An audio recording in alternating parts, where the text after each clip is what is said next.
Hai, saya Tis. Selamat datang ke YouTube channel saya. Netizen karya Ila Shanahila. Netizen ni mengisahkan seorang wanita bernama Linda. Sudah berumah tangga, ada seorang anak perempuan. Dan dia juga merupakan seorang pelajar ijazah di universiti lah. Jadi dia tengah study bla bla bla bla. Sampai satu hari tu ada kes dia terbawa. Dia macam ni. Dia sebelum dia pergi kampus, dia cakap dengan lelaki dia, Bella, saya bawa anak pergi kampus. Sebab anak dia macam merengek-rengek lah mengikut pergi kampus. Tapi suami dia cakap, tak payahlah, Bella saya jaga. Dia pun pergilah kampus. Habis meeting tu lambat. Lepas tu dia nak balik. Tiba-tiba dia perasan anak dia dalam kereta dan sudah tidak bernyawa. Jadi daripada tu kes tu jadi macam viral lah. Semua orang macam tuduh Linda, kecam Linda macam yalah, kau seorang ibu tapi kau tinggalkan anak kau dalam kereta macam tu sampai anak kau tidak bernyawa. Jadi kau adalah pembunuh lah. Dia punya biasalah netizen kan, pandai-pandai buat conclusion. Tapi siasat sampai ada siapa? Inspektor Iman ke? Tuan Iman. SP Iman. Tuan Iman ni dia tolong buka kes tu semula lah. Siasat semula kes tu, siasat rupa-rupanya ada kes lain lah, ada punca lain kenapa anak dia mati dalam kereta. Suami Linda ni pula, dia macam ada kes dia pula, ada rahsia yang disembunyikan daripada Linda. Dan Linda sebenarnya dapat hidup. Kena baca lah kalau nak tahu apa sebenarnya rahsia suami si Linda ni. Dan lagi satu, dalam pada masa orang kecam Linda, macam-macam orang bagi pendapat dalam media sosial. Biasalah netizen ni, kita tak minta pendapat pun dia bagi pendapat kan. Dan dia rasa pendapat dia tu yang paling bijak, paling cerdik. Kalau kita tengok TikTok kan, oh my god, kalau tengok TikTok kau tengok dia mana-mana lah video. Kadang-kadang video tu bukannya video yang mendedah sana sini pun. Video tu macam biasa, relax je konten dia kan. Tapi yang komen, wow. Pada masa netizen kecam Linda itu ini, tiba-tiba muncul pula satu kes baru, iaitu kes pembunuhan. Dan dia jadi pembunuhan bersiri. Sebabnya, ni sekejap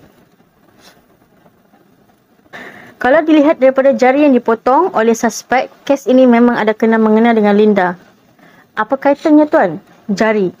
Dengan jarilah manusia menaip pelbagai kata-kata kesat. So daripada situ, ada seorang savior ni, dia membunuh beberapa orang netizen yang dia dapat tangkap, yang dia dapat jumpa, dapat tahu di mana rumah, lokasi apa semua. Dia bunuh dengan mengerat jari.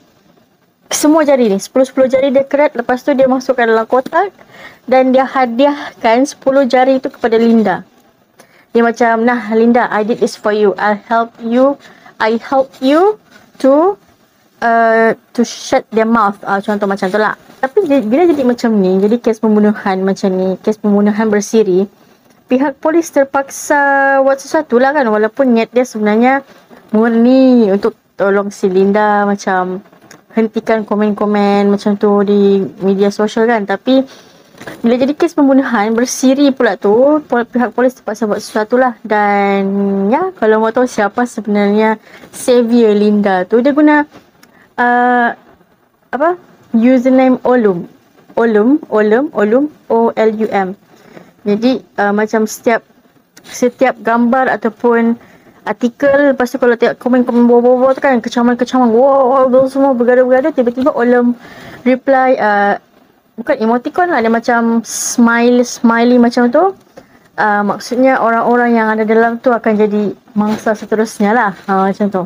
Jangan percaya semua watak yang ada dalam buku ni ya, ada netizen. So mula-mula saya suspek lah watak A ni, itulah si pembunuh bersiri tu. Rupa-rupanya orang lain. Macam okay writer, okay Miss Writer, macam tu. Dan apa lagi? Untuk pacing, dia punya pacing laju bagi saya macam sekejap je lah. Saya ambil masa berapa hari. Tapi saya ambil masa 2-3 hari jugalah. Sebab kalau pacing slow, mungkin akan ambil masa 1 minggu, 10 hari, 2 minggu untuk habiskan sebuah buku tu. Tapi ya, tengok macam mana lah. Dan tengok awal-awal je saya letak stiker tabbing tu. Kononnya sebab macam ada scene-scene yang macam cara Ollum membunuh, dia sangat-sangat macam okay, Picasso, I like it. Macam tu, dia macam yes, you should do that. Macam tu, faham? Sebab faham lah, kita kena ajar, bukan kena ajar, macam okay, netizen yang bagi komen kecaman yang melampau-lampau ni, diorang sepatutnya kalau saya jadi Ollum memang kena hukum, mesti dihukum macam tu. Cuma ya, janganlah sampai membunuh kan. Tapi dalam buku ni, apa yang Ollum buat tu, saya macam go Ollum, I support you. Tapi ya, memang puas hati lah bila tengok Ollum, bukan tengok, baca. Tapi yalah, kita macam bayangkan movie kan. Bila tengok Ollum buat apa yang sepatutnya dia buat tu, macam wow. Okay, sekejap, saya ada tanda ke? Okay. Tini ya. Okay. Kalau diperhatikan daripada nama-nama dan gambar profil, perkataan keset yang ditulis itu langsung tidak sepadan. Ada yang tersenyum manis, elok, tertutup, tapi bahasa mengalahkan yang liar.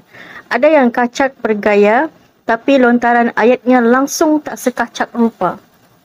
Ada pula budak-budak yang belum cukup umurnya, namun bahasa yang dipakai sudah melebihi yang sepatutnya. Mencarut, mengeji, semua itu bagai sesuatu yang normal dalam kalangan setiap pengguna media sosial. Kenapa macam ini sekali generasi Malaysia sekarang? Why? Dia macam korang kena berhati-hatilah. Dia macam banyak sangat moral values yang kita boleh dapat lah dalam ni, macam ni. Baik daripada segi Linda, daripada suami dia, daripada Ollum, daripada netizen tu sendiri. Ya, macam biasa, kalau anda tidak jumpa poin-poin yang anda mahu tahu, mahu dengar dalam video ni, jangan risau, jangan ajak bergaduh, berdebat. Pergi terus baca Goodreads. Pergi terus Goodreads dan baca review-review pembaca lain. Mungkin boleh pergi Bookstagram juga, carilah hashtag netizen Ila Shanahila ni. Saya rasa ramai penulis pula, ramai pembaca lain dah buat resensi tentang netizen ni lah. Dan saya banyak review lagi bagus, lebih tersusun, atur dia punya ayat apa semua lah. Dan ya, itu saja untuk video kali ini. Terima kasih kerana sudah menonton sampai habis. Bye!